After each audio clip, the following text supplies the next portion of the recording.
Hello, everybody. Welcome to Control City Freak.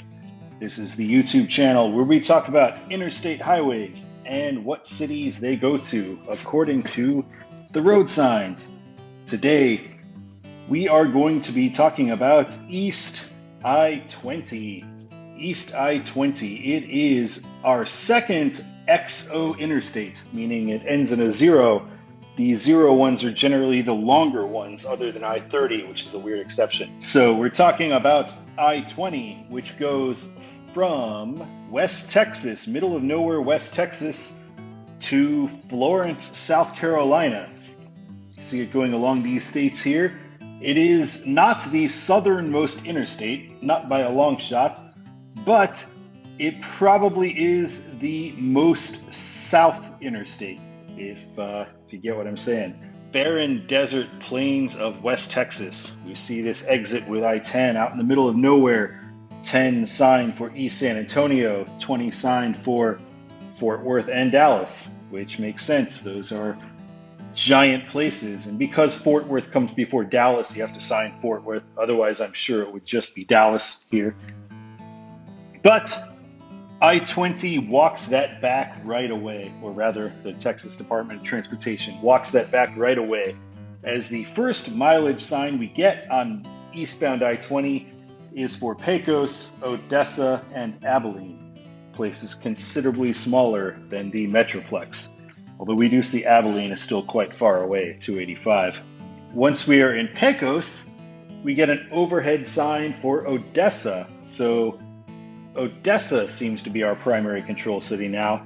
In Midland, we get Odessa for westbound 20 and Big Spring for eastbound 20. So Big Spring. I don't know why we suddenly go to Big Spring. I know they do smaller towns sometimes at these kinds of intersections, but this is a pretty major highway in Midland intersecting with I-20, so you'd think it would have the main control cities. And then we get East Fort Worth. It looks like the 20 shield has fallen off once we are in Big Spring.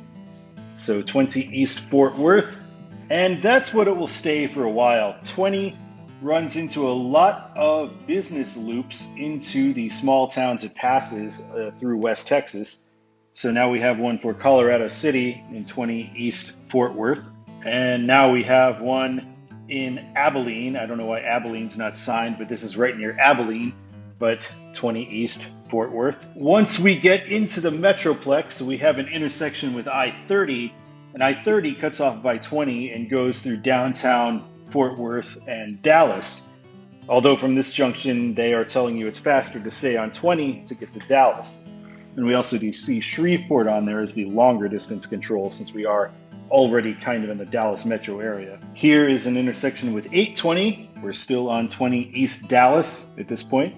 And at 67, we get 67 going north to Dallas, the first freeway that 20 meets that goes into Dallas. So from here on, 20 is signed 20 East Shreveport rather than 20 East Dallas. I do like this, that Texas resisted here. Tyler and Longview are both kind of substantial towns, but I do think Shreveport is the right choice here for 20. Texas, a lot of the time, tends to pick smaller cities, Denton, Waco, Van Horn. In Shreveport, we meet I-49, South Alexandria. 20, for some reason, is now signed East Monroe. I don't like that a whole lot. Monroe is like the 8th biggest city in Louisiana, in a state that doesn't have that big of cities. I don't think that's a great sign. It probably should just be 20 East Jackson, Mississippi at this point. But we don't get that at all. See, in Monroe, we get 20 East Vicksburg.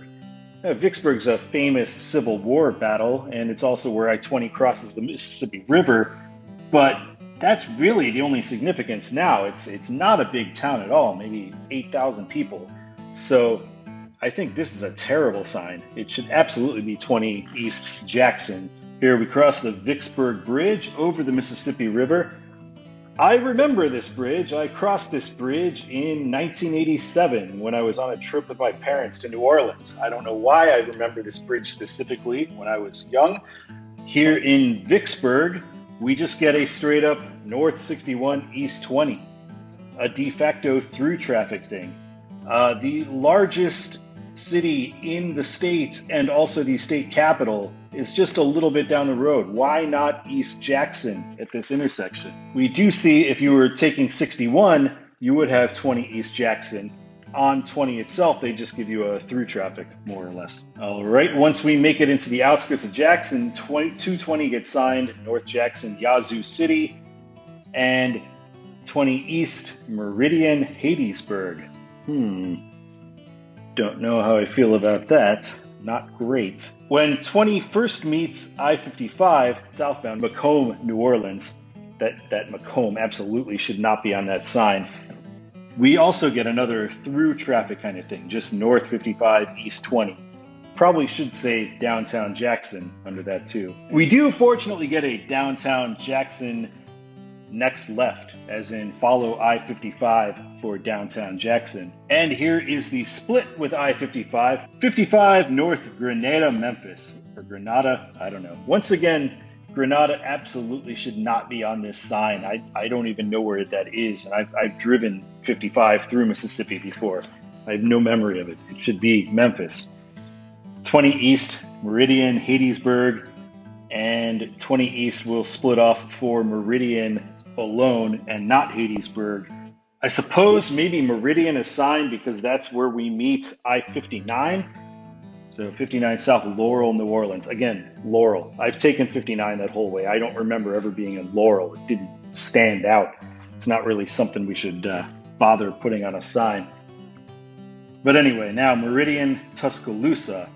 You know, there is a bigger city in Alabama just past that you can sign that 59 and 20 both go to.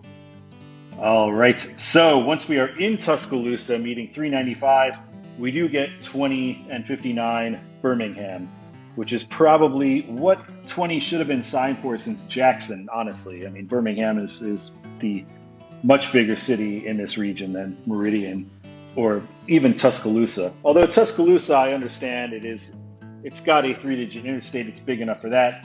And it's also the home of the University of Alabama. So that's a big draw. So Tuscaloosa, okay. Meridian, no. Now we got 59 North Gadsden. I have no idea what Gadsden is. We talked about the Gadsden Purchase last week, but I think that's a different spelling. And 20 East Atlanta, absolutely 20 East should be signed for Atlanta there. And here we have 20 East Atlanta still because we're on the outskirts of Atlanta meeting the 285 Ring Road.